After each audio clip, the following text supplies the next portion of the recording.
Peel region can proceed to Stage 3 on Friday, July 31st.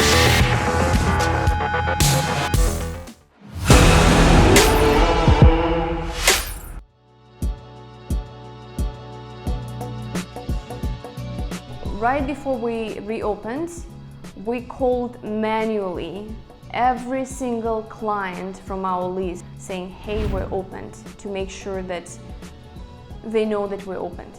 The response what we were getting from them was either, oh, I'm not comfortable coming yet because they're afraid of COVID, because the services what we provide, you're in a very close contact with the client. Some people saying, oh, I'm up north because I'm working from home now and I'm stuck up north and I don't know when I'll be coming back into the city. I will reach out to you guys later. Some of people saying, hey, I don't have a job and I don't have any money to spend. Some of the clients are very happy and we're happy to see them back, but we've lost, I would say, half of our business. So this is our online booking system.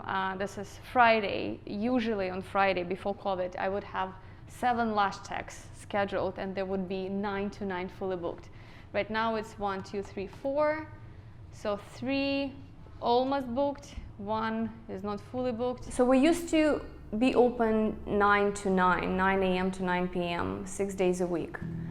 And as we expected that the client flow will go down, so we didn't have to be open 9 to 9. So that's why some of the front, the receptionist and the administrative assistants, we didn't need as many people at the front anymore. And we didn't need as many technicians anymore. So I had to make very, very tough decision. And but right now it's the survival mode. So we had to let some people go, unfortunately, but this is the reality. Guys, did you see that? They just announced it that high-risk personal contact museums are closing, centers are closing, and prohibiting personal care services where face covering must be covered for the service. No way. So that will be effective tomorrow. Okay. Yeah, all our means facials, any IPL, whatever we. On the face. Yeah, whatever we're doing on the face, yeah, the customer, yeah, we need to, will be the notifying clients that we need to reschedule them or cancel at the moment. The challenges what I'm facing right now, it makes me feel that I got backwards like a couple of years. Like I'm running business for a year, and that's where the level was of profit and stuff. We're going day by day at the moment, week by week. My strongest side is I'm very, very stubborn, and you can look at it as a weakness, but I look at it as the strong side of me. I'm very stubborn and I won't stop until I reach the goal.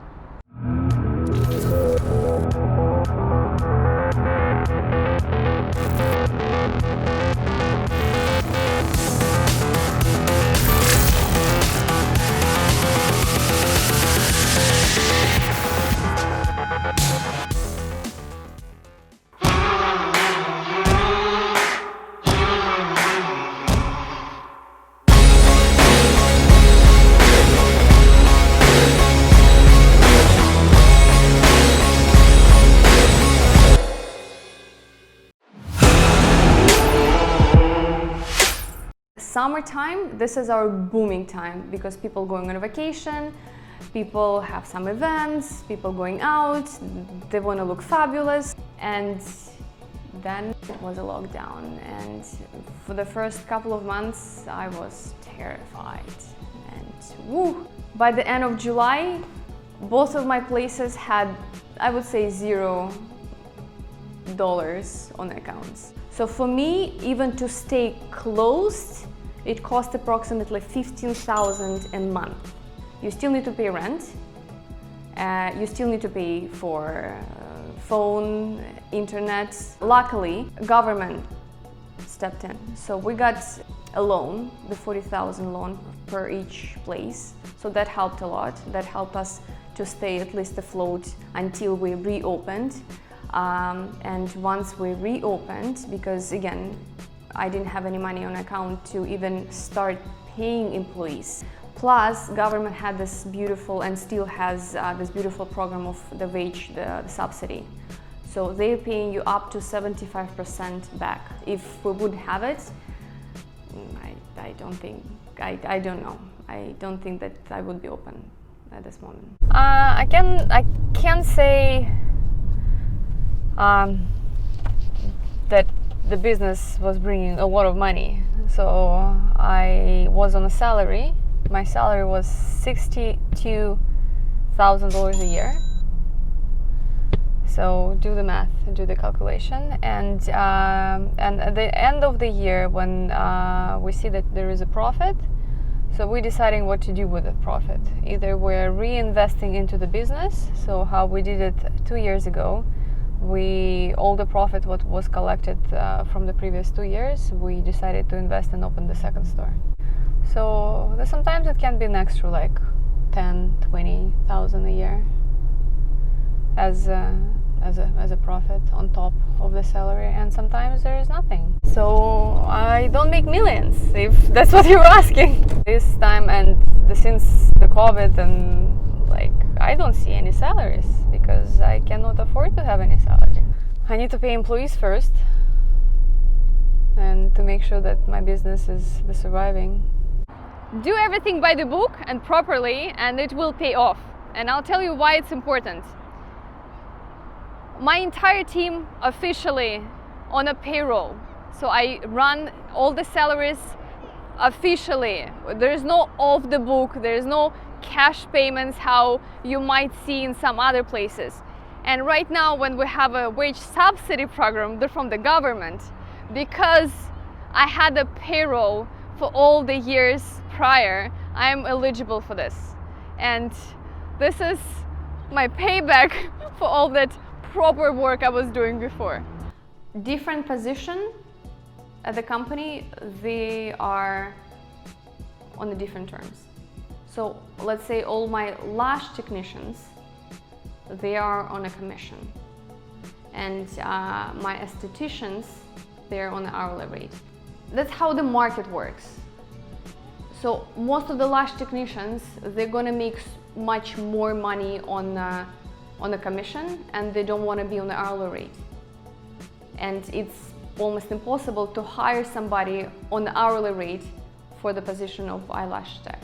So the most common the services here is lashes, and mainly clients are getting refills, right? So after the first time they come, after they've done the full set, they're going to do the refills. So the 60 minutes refill, we call it standard refill, costs $87. So 87, but I'm paying 40% of it as a commission to the technician. So this staying in the company, the 50-20, and minus 87, and that's what the technician is taking home, like approximately the $35 per. And this service took us an hour.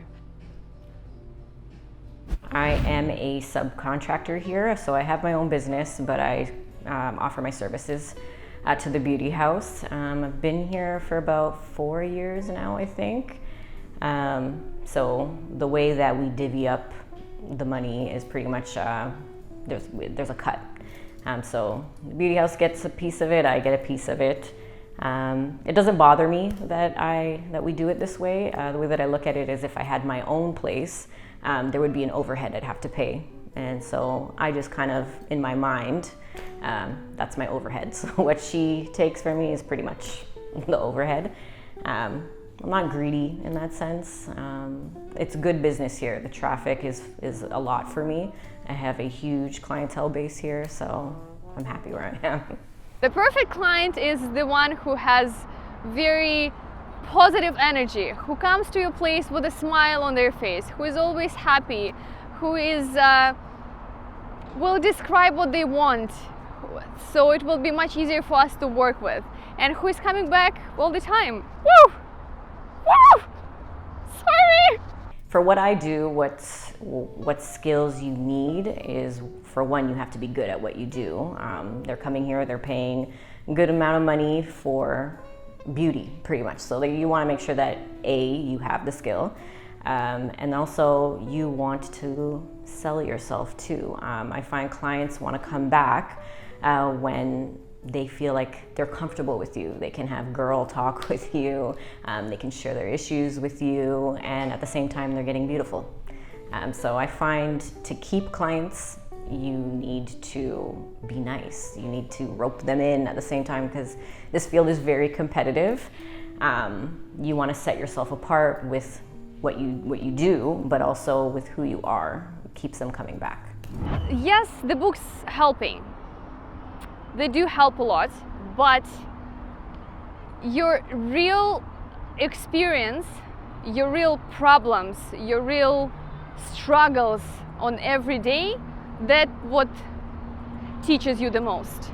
So you're learning from your own mistakes. You can read 1,000 books, but if the book is being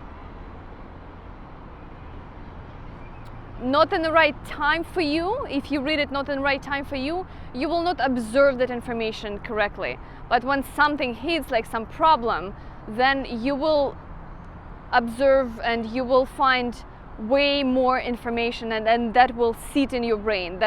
You actually will observe it as a sponge. So your own experience, your own mistakes. My background as of lash artist started when I was 18. Back then in Russia it was a big deal, and I'm sure that here in Canada nobody even knew about it yet. And when I moved here, I was a student studying English, trying to do some lashes on the side. My colleague and I got laid off at the same day from that, as we thought, very firm job. And we got terrified what we're going to do, how we're going to pay our bills. I suggested, what if we will try to open our own place? We rented a room first, tiny room in a spa. We paid, and it was even part-time room, so we paid $800 per room. We had no clients. It started very, very slowly.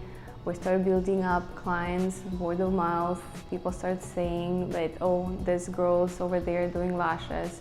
And that slowly come to you. Then we rented bigger place and then moved to this location. Some people who have money to invest right away in a good location, in a good space, and they can open up right away.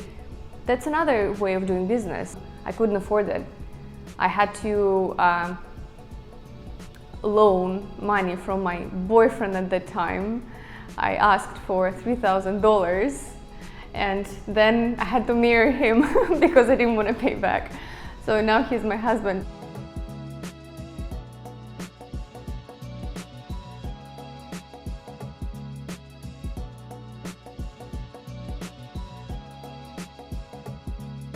The plan is to have another third location, and after this to go franchise.